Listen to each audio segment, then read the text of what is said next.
नमस्कार प्यारे विद्यार्थियों, सावरिया ऑनलाइन जोन में आप लोगों का फिर से स्वागत है।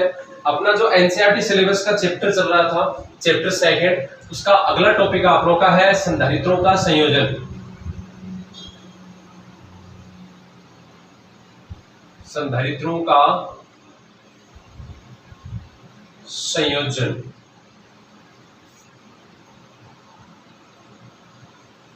देखो, संधारित्रों के संयोजन में अपन देखते हैं कि अपने पास में यदि दो या दो से अधिक संधारित्र दे रखे हैं तो इन संधारित्रों को हम लोग किस प्रकार से जोड़ें, इनका संयोजन अपन किस प्रकार से करें कि अपने पास में जो परिपथ की कुल धारिता हमें प्राप्त होती है, जिसको हम लोग यहाँ पढ़ते हैं तुल्य धारिता। जो तुल्य धारिता हमें प्राप्त होती है, उस तुल्य धारिता का मान किस प्रकार से हमें चाहिए, उसी प्रकार से हम लोग इन संधारित्रों का संयोजन करते हैं। देखो, जो तुल्य धारिता है वो तुल्य धारिता आप लोगों के दो रूपों में प्राप्त हो सकती है। एक तो धारिता का मान हमें कम प्राप्त हो या हमें अधिक चाहिए। एक जो संयोजन होता है उसमें धारिता का मान हमें कम प्राप्त होता है, दूसरे संयोजन में धारिता का मान अधिक प्राप्त होता है। अब हमें यदि कम चाहिए, यदि धारिता का मान हमें कम चाहिए तो हम लोग कौन सा संयोजन करें, अधिक चाहिए तो कौन सा संयोजन करें, ये भी आप लोगों के लिए मोस्ट है। यहाँ से आप लोग क्वेश्चन बन सकता है कि हम संधारित्रों का कौन सा संयोजन करें कि हमें तुल्य धारिता का मान जितने आप लोगों के संधारित्र दे रखे हैं उनकी धारिताओं से कम प्राप्त हो। तो कम धारिता प्राप्त करने के लिए हम कौन सा संयोजन करते हैं और अधिक धारिता प्राप्त करने के लिए हम कौन सा संयोजन करते हैं, उनको हम लोग यहाँ पर पढ़ेंगे। अपने संधारित्रों के दो प्रकार के संयोजन हैं और उन संयोजनों को हम लोग यहाँ पर देखते हैं। एक संयोजन आप लोग के है श्रेणीक्रम संयोजन, एक नंबर है आप लोगों के श्रेणीक्रम संयोजन।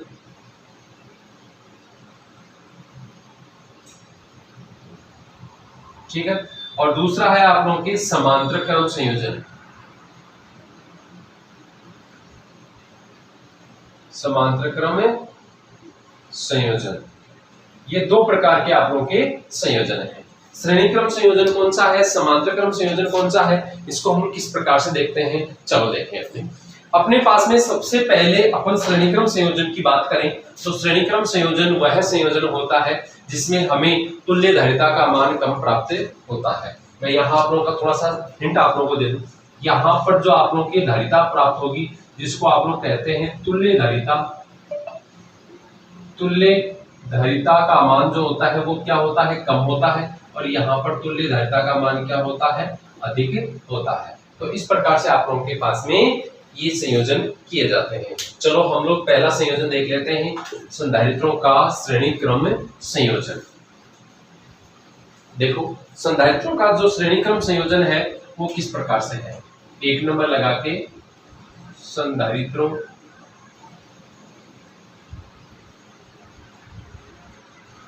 का श्रेणीक्रम संयोजन।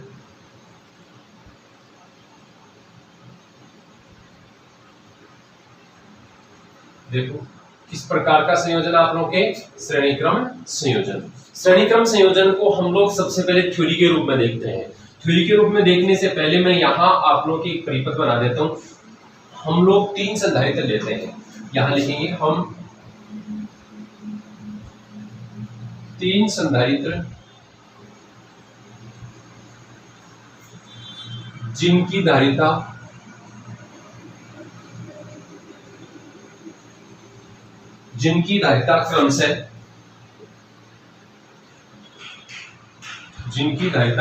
क्रमशः C1, C2 तथा C3 है। ठीक है, का एक ऐसा संयोजन जिसमें, अब देखो आगे वाली लैंग्वेज अपन बाद में लिखेंगे, पहले मैं यहां आप लोगों के एक परिपथ बना दूं। ये आप लोगों के पास में परिपथ है, एक आप लोगों के संधारित्र ये बन गया, दूसरा संधारित्र आप लोगों के ये बन गया, तीसरा संधारित्र में आप लोगों के ये बना देते हैं। तो इस प्रकार से आप लोगों के तीन संधारित्र हो गए। यहाँ ये वाला बिंदु है, ये ए बिंदु है, इसको मैं यहाँ ले लेता हूँ बी बिंदु, यहाँ ले लेता हूँ मैं सी बिंदु, और ये हो गया आप लोगों के पास में डी बिंदु। ठीक है। ये जो पहला आप लोग के संधारित्र है, इसकी धारिता का मान C1, इसकी धारिता का मान C2, इसकी धारिता का मान C3, जो आप लोग के ये वाले मान दे रखे हैं। ठीक है। अब ये जो आप लोग के पास में संधारित्र है, इस संधारित्र पर इस प्लेट पर धनावेश और इस प्लेट पर ऋणावेश, मतलब ये आप लोग के पॉजिटिव, मैं बोल सकता हूं इसको प्लस क्यू और ये माइनस क्यू। फिर इसकी बात करते हैं तो इस पर भी जो पहली प्लेट है उस पर आप लोगों के धनावेश और दूसरी प्लेट पर ऋणावेश, ये प्लस क्यू और ये माइनस क्यू, ये प्लस क्यू और ये माइनस क्यू, ये प्लस ये माइनस।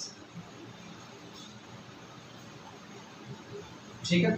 इस प्रकार से आप लोगों के ये तीन संधारित्र हैं। अब हम लोग पढ़ते हैं कि का एक ऐसा संयोजन जिसमें पहले संधारित्र की धनावेशी प्लेट को परिपथ के एक सिरे से जोड़ देंगे। ठीक है, परिपथ के एक सिरे से जोड़ देंगे और पहले संधारित्र की ऋणावेशी प्लेट को दूसरे संधारित्र की धनावेशी प्लेट से तथा दूसरे संधारित्र की ऋणावेशी प्लेट को तीसरे संधारित्र की धनावेशी प्लेट से और तीसरे संधारित्र की ऋणावेशी प्लेट को परिपथ के दूसरे सिरे से जोड़ा जाता है। इस प्रकार के संयोजन को हम लोग क्या कहते हैं? संधारित्रों का श्रेणी क्रम संयोजन, जिसको अपन यहां लिखेंगे, जिसमें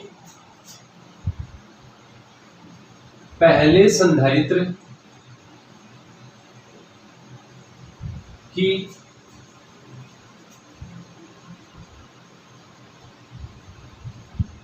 धनावेशित प्लेट को परिपथ के एक सिरे से कोमा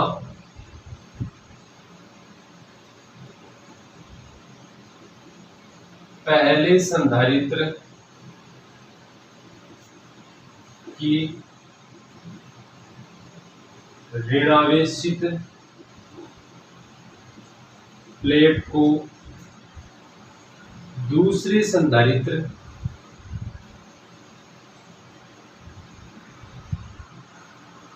की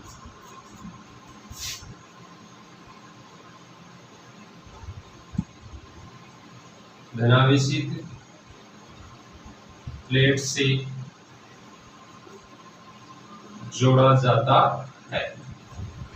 और देखो अभी तक हम लोगों ने क्या जोड़ दिया? पहले संधारित्र की धनावेशित प्लेट को परिपथ के एक सिरे से, पहले संधारित्र की ऋणावेशित प्लेट को दूसरे संधारित्र की धनावेशित प्लेट से, दूसरे संधारित्र की, यहाँ आप लोगों ने देखो पहले संधारित्र की ऋणावेशित प्लेट दूसरे संधारित्र की धनावेशित प्लेट से जोड़ दिया जाता है, दूसरे संधारित्र की और दूसरे संधारित्र की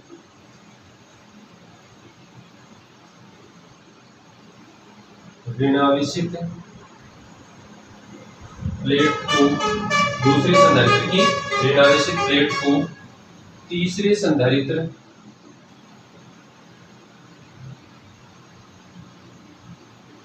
की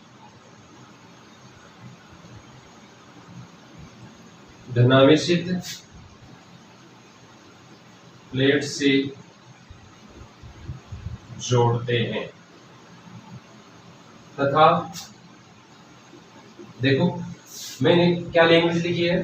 दूसरे संधारित्र की ऋणावेशित प्लेट को दूसरे संधारित्र की ऋणावेशित प्लेट है, दूसरे संधारित्र की ऋणावेशित प्लेट को तीसरे संधारित्र की धनावेशित प्लेट से, तीसरे संधारित्र की धनावेशित प्लेट से जोड़ दिया और तीसरे संधारित्र की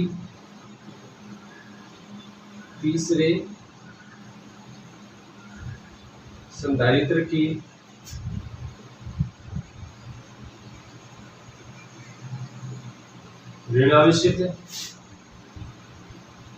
प्लेट को परिपथ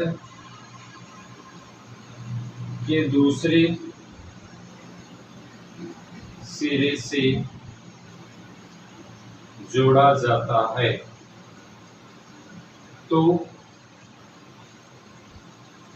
इस प्रकार का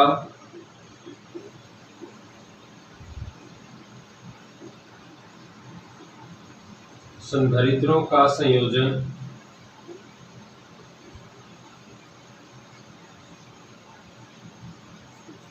श्रेणी क्रम संयोजन कहलाता है।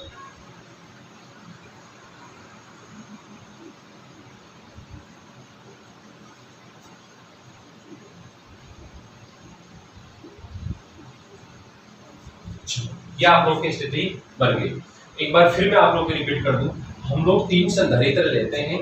3 ऐसे संधारित्र हैं जिनकी धारिता C1, C2 तथा C3 है। हम लोग इनका एक ऐसा संयोजन करते हैं जिसमें पहले संधारित्र की धनावेशित प्लेट को परिपथ के एक सिरे से, पहले संधारित्र की ऋणावेशित प्लेट को दूसरे संधारित्र की धनावेशित प्लेट से जोड़ दिया जाता है, दूसरे संधारित्र की ऋणावेशित प्लेट को तीसरे संधारित्र की धनावेशित प्लेट से जोड़ दिया जाता है, तीसरे संधारित्र की ऋणावेशित प्लेट को परिपथ के दूसरे सिरे से जोड़ते हैं। इस प्रकार के संयोजन को हम लोग श्रेणी क्रम संयोजन कहते हैं। क्या कहते हैं इसे? श्रेणी क्रम संयोजन। और ये जो आप लोगों के श्रेणी क्रम संयोजन है, यह श्रेणी क्रम संयोजन आप लोगों के इस प्रकार से प्राप्त होता है, जो मैंने चित्र बना दिया और लैंग्वेज में आप लोगों को लिखवा दिया। आराम से आप लोग स्क्रीनशॉट ले सकते हो और स्क्रीनशॉट लेके आप लोग नोट कर सकते हो, ये आप लोगों की लैंग्वेज होगी। ठीक है, फिर अपन आगे चलते हैं। तो इसका आप लोग ये जो श्रेणी क्रम संयोजन है, इस श्रेणी क्रम संयोजन का हम लोग तुल्य धारिता का मान और निकाल लेते हैं। चलो आगे।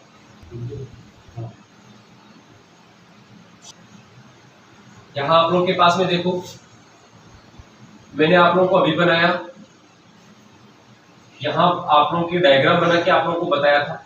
ये हम लोग ले लेंगे C2 धारिता, ये ले लिया हम लोगों ने C3 धारिता।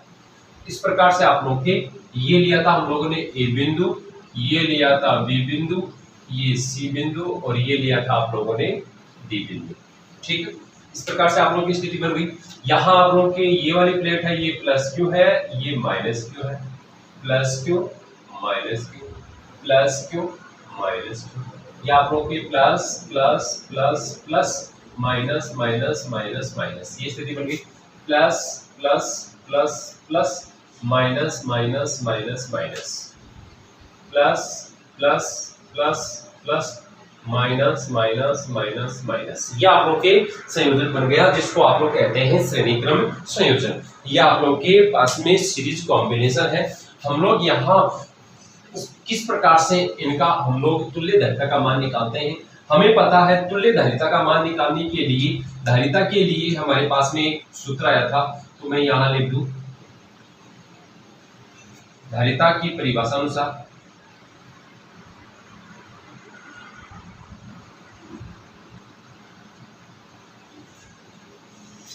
देखो, यहां हम लोग देखते हैं धारिता की परिभाषा से आप लोग के पास में C equal Q upon V एक फॉर्मूला आता है। ठीक है, जिसको मैं समीकरण नंबर 1 दे रहा हूं। यहां देखो आप लोगों के पास में 3 भौतिक राशि हैं। कौन कौन सी है? एक आप लोगों के पास में है Q, एक है V और एक है C। ठीक है, C सबके लिए अलग अलग होता है, इसलिए मैं एक बार C को छोड़ देता हूँ। अपने पास में देखो C तो C1, C2, C3 आ गया। अब अपने पास में दो ही तो भौतिक राशि बची। दो भौतिक राशि कौन कौन सी? आप लोगों के पास में एक Q है और एक V है। हम लोगों ने पीछे ये पढ़ा है कि दो बिंदुओं के मध्य जो विभवों का अंतर होता है वो क्या कहलाता है? विभवांतर कहलाता है। यहाँ A बिंदु B बिंदु, इनकी जो विभव है वो क्या कहलाएगा? यहाँ एक विभवांतर आप लोग के कहलाएगा। तो मैं इसका विभवांतर आप लोग के ले लेता हूँ VA माइनस VB। क्या ले लिया इसका विभवांतर? VA minus VB। यहाँ मैं ले लूंगा आप लोग के VB माइनस VC। ठीक है, यहाँ मैं ले लेता हूँ VC माइनस VD। तो आप लोग के पास में विभवांतर आ गया, धारिता आ गई। अब तीसरी भौतिक राशि आप लोग के पास में बच गई आवेश Q, जो क्या है? यदि विभव का मान आप लोग के, ये विभवांतर का मान यदि तीनों संधारित्रों पर अलग अलग होता है तो आवेश का मान क्या होता है? समान होता है। तो मैं यहाँ ले सकता हूँ इसका आवेश का मान Q, इसका आवेश का मान Q और इसका आवेश का मान Q। यह आप लोग की स्थिति बन गई। अब हम लोग यहाँ पर कोई भी मान निकालते हैं, उसके लिए हमें एक चीज का ध्यान रखना होगा। हमारे पास में जो पूरा जो आप लोग के श्रेणीक्रम संयोजन से जो परिपथ बन रहा है, उस परिपथ में टोटल जो विभवांतर होगा VA माइनस VD, क्योंकि A बिंदु से D बिंदु के बीच में निकाल रहे हैं तो क्या हो जाएगा? VA minus VD। क्लियर? जो क्या ले सकते हैं हम लोग? VA माइनस VD जो होगा वो हो जाएगा V A minus V B plus V B minus V C plus V C minus V D. चाहे आप लोग इसको सोल्व करके भी देख सकते हो। देखो कोष्टक खोलेंगे तो देखो ये वी बी माइनस का है, ये वी बी प्लस का है, दोनों आपस में कट गए। ये वी सी आप लोग के माइनस का है, ये वी सी आप लोग के प्लस का है, दोनों कट गए, तो V A minus V D बच गया। ये यहाँ तक क्लियर। फिर अपन इस फॉर्मूले से निकालते हैं। इस फॉर्मूले से निकालेंगे क्योंकि V A minus V B बराबर विभवांतर बराबर आवेश बटा धारिता होगा। यहाँ पर आवेश का मान कितना है क्यू, और धारिता क्या है C1। ठीक है, इसी प्रकार से अपन ले लेते हैं VB माइनस VC, क्या हो जाएगा VB minus VC Q upon C2, और फिर आप लोग के VC माइनस VD क्या हो जाएगा आप लोग के क्यू अपॉन C3। ठीक है, ये आप लोग के ये आप लोग के VA माइनस VB आ गया, ये VB माइनस VC हो गया, ये VC माइनस VD हो गया। इस प्रकार से आप लोग के मान आ गए। मैं इन सब का मान रखेंगे यहाँ समीकरण में रखते हैं ऊपर वाले में, तो क्या होगा समीकरण में मान रखने पर क्या हो जाएगा देखना, VA माइनस VD बराबर VA माइनस VD का मान क्या होगा Q upon C1 plus Q upon C2 plus Q upon C3 हो गया। चूंकि आप लोगों के पास में जो आ रहा है VA माइनस VD वो क्या हो जाएगा, इससे आप लोग देखो पूरे परिपथ की आवेश का मान Q और पूरी जो आप लोगों के पास में परिपथ है उसकी जो तुल्य धारिता है वो क्या हो जाएगी आप लोगों की C। अतः Q अपॉन C बराबर Q upon C1 plus Q upon C2 plus Q upon C3। इस प्रकार से स्थिति बन गई। ये हो गया Q अपॉन C बराबर Q कॉमन ले लिया 1 upon C1 plus 1 upon C2 plus 1 upon C3। ठीक है, अपन देखो Q से Q काट देंगे तो 1 upon C equal 1 upon C1 plus 1 upon C2 plus 1 upon C3। तो इस प्रकार से आप लोग के पास में जो तुल्य धारिता हमें प्राप्त हो रही है, समीकरण नंबर 2 हो गया। हमारे पास में जो तुल्य धारिता प्राप्त हो रही है वो तुल्य धारिता C प्राप्त करने के लिए हमारे पास में इस प्रकार का एक फॉर्मूला प्राप्त होता है। यदि तीन हमारे पास में संधारित्र जुड़े हुए हो जिनकी धारिताएं क्रम से C1, C2, C3 हो, तो फिर अपन आगे देखते हैं। चाहो तो आप लोग स्क्रीनशॉट ले लो। ठीक है, बहुत शानदार आप लोग के यहाँ मैंने आप लोगों को सही तरीके से बिल्कुल प्रॉपर तरीके से समझाया है। ये वाला जो आप लोगों ने ये वाला जो मान रखा है इस मान को अपन थोड़ा सा यहाँ से इस वाले मान को यहाँ और देख लेते हैं। देखो यहाँ जो ये मैंने लिखा है, देखो ये हो जाएगा आप लोगों की V बराबर Q अपॉन C। देखो पूरे परिपथ के लिए क्या हो गया, Q आवेश हो गया, पूरे परिपथ की तुल्य धारिता क्या होगी C होगी, लेकिन ये विभवांतर जो है ये भी तो आप लोगों के पास में आएगा Q अपॉन C। विभवांतर V था, ए बिंदु से डी बिंदु तक विभवांतर क्या हो जाएगा VA माइनस VD। ये तो है, ये आप लोगों ने यहाँ काम में लिया है। ठीक है, तो इस प्रकार से आप लोगों का श्रेणी क्रम संयोजन हो गया। आगे देखते हैं श्रेणी क्रम संयोजन को, एक बार चाहो तो स्क्रीनशॉट ले लो। चलो आगे देखो, यदि n संधारित्र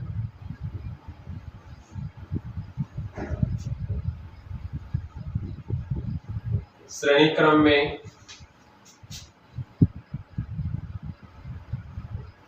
जुड़े हो तो इनकी तुल्य धारिता का मान क्या होगा। तुल्य धारिता का मान देखो, तुल्य धारिता का मान निकालने के लिए हम लोग क्या करेंगे, देखो वही फॉर्मूला काम में आएगा 1 upon C equal 1 upon C1 plus 1 upon C2 plus 1 upon C3 plus dot dot dot क्या हो जाएगा 1 अपॉन Cn। ये हो गया आप लोगों के पास में फॉर्मूला नंबर 3। ये समीकरण 3 के रूप में आप लोग के प्राप्त हो गया। ये तो n संधारित्र के लिए हो गया। आप लोग के ऐसे भी आ सकता है कि हमारे पास में n संधारित्र जुड़े हुए हैं लेकिन सभी संधारित्रों का जो धारिता का मान है वो समान है। अगला आप लोग की क्या आ सकता है, अपन देखेंगे विशेष स्थितियों में है ये, यदि n संधारित्र जिनकी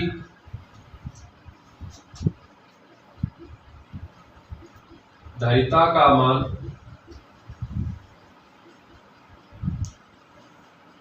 समान है तो इनको श्रेणी क्रम में जोड़ने पर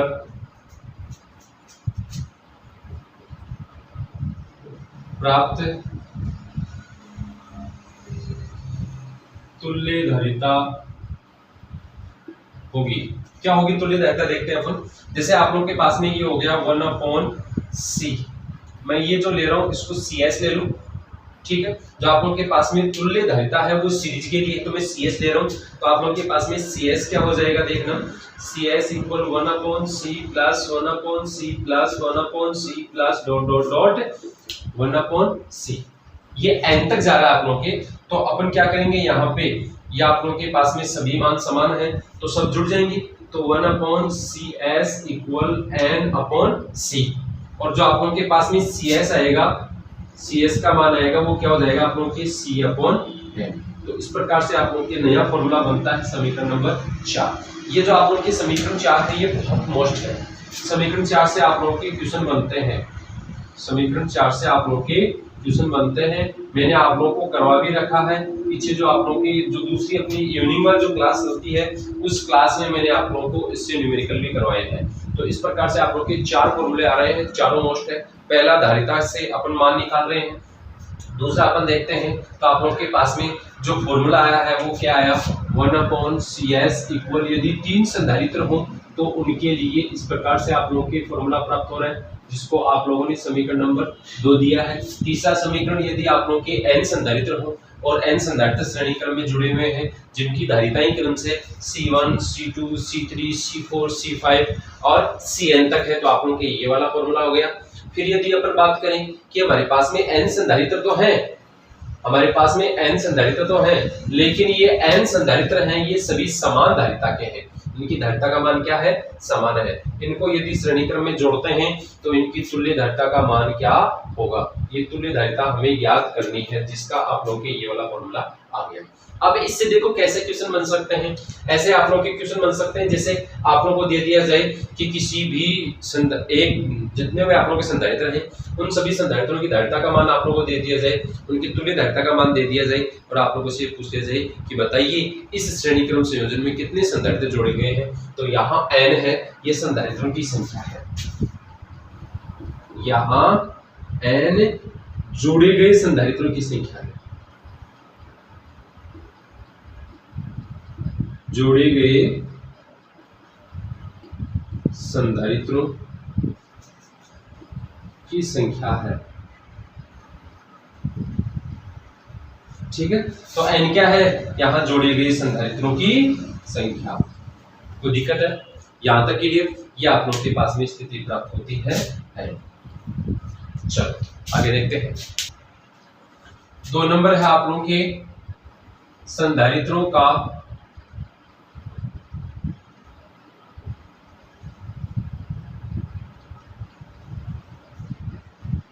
समांतर क्रम संयोजन। यदि हम लोग इनको पैरेलल में जोड़ते हैं तो आप लोगों के पास में क्या स्थिति प्राप्त होती है। यहाँ लैंग्वेज भी आप लोगों को मैं लिख के बताऊंगा और यहाँ डायग्राम में मैं आप लोगों को बनाऊंगा, यहाँ आप लोगों को बना के बिल्कुल स्पष्ट तरीके से समझाऊंगा। सबसे पहले मैं यहाँ डायग्राम बना लेता हूँ। अपने पास में 3 संधारित्र ले रहे हैं, हम लोग 3 संधारित्र ले रहे हैं। पहले संधारित्र की धारिता C1, दूसरे संधारित्र की धारिता C2, तीसरे संधारित्र की धारिता C3, ठीक है। यह आप लोगों की स्थिति बनती है। मैं इसको इस प्रकार से जोड़ देता हूं, ठीक है। यह आप लोगों की बन गया दूसरा संधारित्र। ये बिंदु आप लोगों ने ले लिया A और ये बिंदु ले लिया आप लोगों ने B। ये स्थिति आप लोगों की बन गई। यहां मैं ले रहा हूं इसकी धारिता का मान C1, इसकी धारिता का C2 और इसकी धारिता का मान C3। शायद आप लोगों को नीचे दिख रहा होगा आप लोगों के बिल्कुल स्पष्ट, ठीक। ये देखो C3 नहीं दिख रहा आप लोगों के, तो मैं ये ले रहा हूँ, ये आप लोगों की इसकी धारिता का मान C3। ये ए आप लोगों को दिख रहा होगा शायद बिल्कुल स्पष्ट तरीके से। देखो ये आप लोगों की स्थिति बन गई। फिर अपन बात करते हैं, तो इस पहले संधारित्र की जो पहली प्लेट है वो पॉजिटिव, दूसरी प्लेट है उस पर नेगेटिव चार्ज है, पॉजिटिव चार्ज है और नेगेटिव चार्ज, इस पर पॉजिटिव चार्ज और नेगेटिव चार्ज। इस पर अपन देख रहे हैं ये धनावेश है, ये ऋणावेश है, ये धनावेश है, ये ऋणावेश है, ये धनावेश,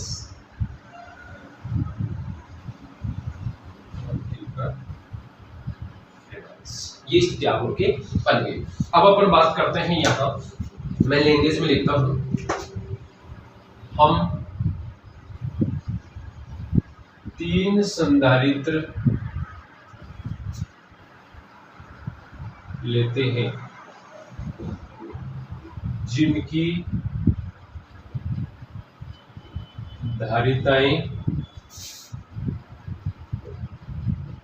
क्रमशः C1, C2, C3 है। तो इनको इस प्रकार संयोजित करें कि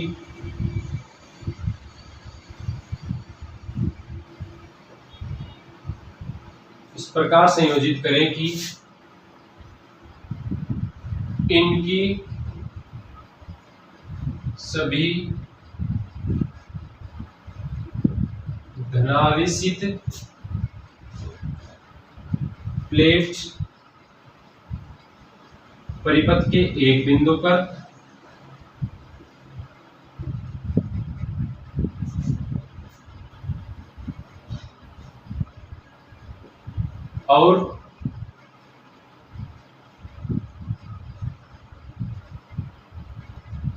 और इनकी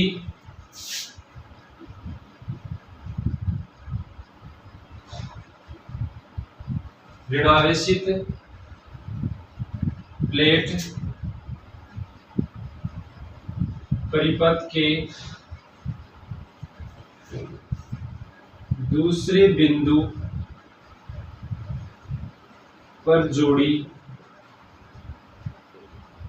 जाती है। ठीक है, तो इसे समांतर क्रम संयोजन कहते हैं। ठीक है, चलो यहां तक क्लियर। अब अपने को ज्ञात करना है तुल्य धारिता का मान। तुल्य धारिता का मान ज्ञात करने से पहले अपने को एक चीज का ध्यान देना होगा। अपने पास में 3 भौतिक राशियां थी, मैंने आप लोगों को बताया Q, V और C। C तीनों के लिए अलग अलग है, तो मैं C को हटा देता हूं, अपने पास में बच गई Q और V। V क्या है? विभवांतर है। विभवांतर हमेशा एक चीज का ध्यान रखना है, 2 बिंदुओं के मध्य विभवांतर 1 होता है। यहाँ आप लोगों के पास में टोटल कितने बिंदु है? 2 बिंदु है, इसका मतलब एक ही विभवांतर होगा। वो विभवांतर आप लोग यहाँ ले लेंगे, तो इसके लिए विभवांतर का मान क्या हो जाएगा? VA minus VB।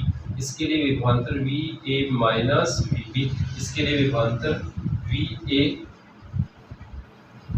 Minus VB। इस प्रकार से आप लोगों के विभवांतर आ गए। अब आवेश की बात करें तो आवेश का मान तीनों के लिए क्या होगा? अलग अलग होगा। तो मैं यहाँ लिख लेता हूँ, इसके लिए आवेश का मान Q1, इसके लिए Q2 और इसके लिए Q3। ये आप लोगों की स्थिति बनती है। अब अपन आगे चलते हैं, तो आप लोगों को यहाँ तुल्य धारिता का मान ज्ञात करना है। एक चीज आप लोगों को बता दूं, श्रेणी क्रम संयोजन में मैंने आप लोगों को बताया था कि हमें यदि धारिता का मान कम चाहिए, जितने आप लोगों के संधारित्र दे रखे हैं उन संधारित्रों की धारिता से कम धारिता यदि अपने को चाहिए तो हम लोग करते हैं श्रेणी क्रम संयोजन। याद रख लेना आप लोग, फिर रिपीट कर रहा हूं, ध्यान से सुनना। यदि हमें दिए गए संधारित्रों की धारिता से कम धारिता प्राप्त करनी हो तो हम लोग श्रेणी क्रम संयोजन करते हैं। यदि हमें दिए गए संधारित्रों की धारिता से अधिक धारिता का मान प्राप्त करना हो तो हम लोग समांतर क्रम संयोजन करते हैं। तो मैं यहां आप लोग की एक लाइन लिख देता हूं, यदि दिए गए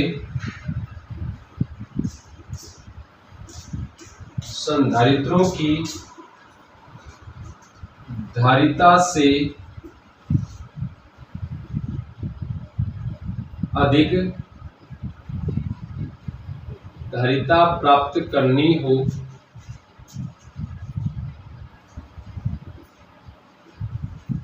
तो इनका समांतर क्रम संयोजन करते हैं। मोस्ट आप लोगों के, यदि आप लोगों को धारिता अधिक प्राप्त करनी है तो अधिक धारिता के लिए समांतर क्रम संयोजन किया जाता है। यदि कम धारिता प्राप्त करनी है तो हमें श्रेणी क्रम संयोजन करना पड़ता है। याद रखना इस चीज को, आप लोग देख लो, स्क्रीनशॉट ले लो, फिर अपन आगे चलते हैं। ले लिया स्क्रीनशॉट, चलो आगे चलते हैं। चलो तो अपन देखते हैं, अपने पास में देखो आवेश की मान दे रखे हैं Q1 Q2 Q3। हम लोग इस पूरे परिपथ के लिए कुल आवेश ज्ञात करना चाहते हैं, तो आप लोगों के पास में देखो किस प्रकार से मान प्राप्त होगा। परिपथ का कुल आवेश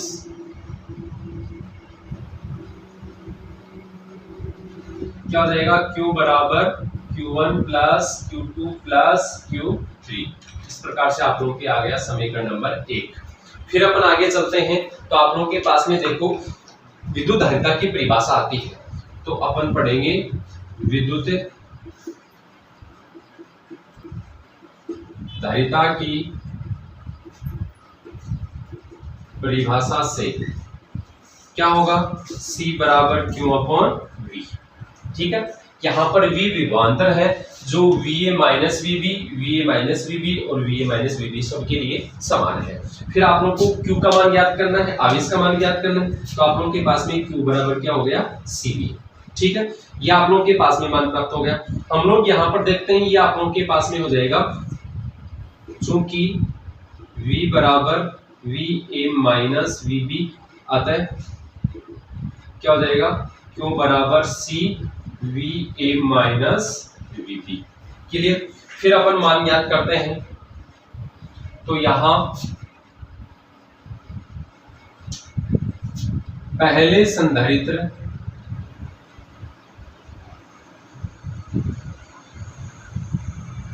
पर आवेश Q1 बराबर क्या हो जाएगा, ये C1। देख लो यहाँ पे Q1 है, C1 है, और ये क्या हो जाएगा, VA माइनस VB। ठीक है, फिर आप लोगों के Q2, जो दूसरे संधारित्र की बात हो रही है, दूसरे संधारित्र पर आवेश क्या हो जाएगा, दूसरे संधारित्र पर आवेश Q2 बराबर C2 VA माइनस VB। फिर बात कर रहे हैं अपन तीसरे संधारित्र की,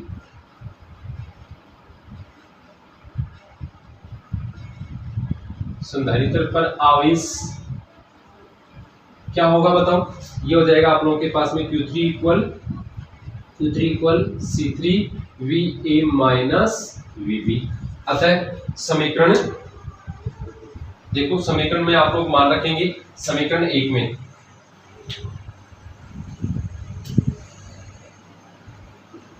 अतः समीकरण 1 से क्या हो जाएगा, समीकरण 1 से देखना, ये आप लोगों के पास में देखो Q का मान आप लोगों के दे रखा है, Q का मान ये रहा। ठीक है, क्या है, C VA माइनस VB हो गया। फिर अपन आगे चलते हैं, तो आप लोगों के पास में क्या आ जाएगा, Q1 का मान जो क्या है, C1 VA minus VB, plus Q2 का मान क्या हो जाएगा, C2 VA माइनस VB। फिर अपन देखते हैं आगे, तो आप लोगों के पास में Q3 का मान क्या हो जाएगा, C3 VA माइनस VB। शायद आप लोगों को दिख रहा होगा इधर। ठीक है, क्लियर दिख रहा है।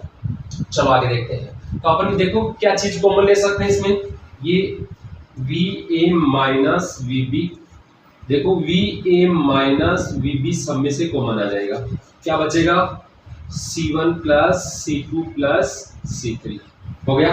देखो दोनों पक्षों में है, दोनों कट जाएंगे, तो अपन के पास में क्या आ जाएगा, C बराबर C1 plus C2 plus C3। इस प्रकार से आप लोगों के पास में जो समीकरण 2 आ रहा है, यह है समीकरण 2। तीन संधारित्रों को जब हम लोग श्रेणी ये समांतर क्रम में जोड़ते हैं तो इनके समांतर क्रम में जोड़ने पर जो तुल्य धारिता का मान प्राप्त होता है वो समीकरण 2 के द्वारा प्रदर्शित किया गया है। इसके द्वारा प्रदर्शित किया गया है समीकरण 2 के द्वारा। ठीक है, चलो आगे देखते हैं। अपने पास में हो गया यदि n संधारित्रों को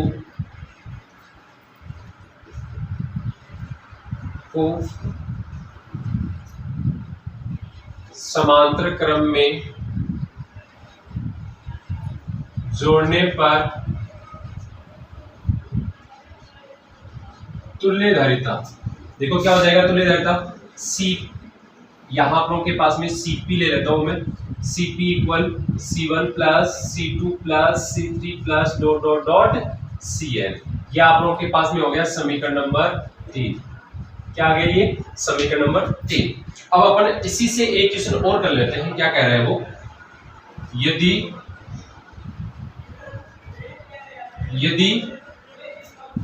n संधारित्रों को समांतर क्रम में जोड़ा जाए और इनकी धारिता समान हो तो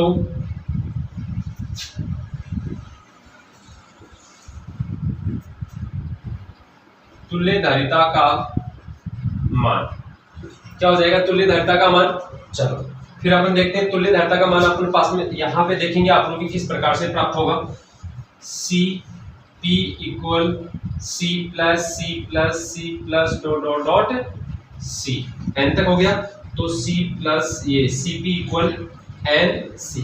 इस प्रकार से आप लोगों के समीकरण नंबर 4 प्राप्त होता है, जो आप लोगों के यहाँ n संधारित्रों को जिनकी धारिताएं समान है उनको यदि समांतर क्रम में जोड़ते हैं तो आप लोगों के पास में जो तुल्य धारिता हमें प्राप्त होती है उस तुल्य धारिता को प्रदर्शित किया गया है समीकरण नंबर 4 के द्वारा।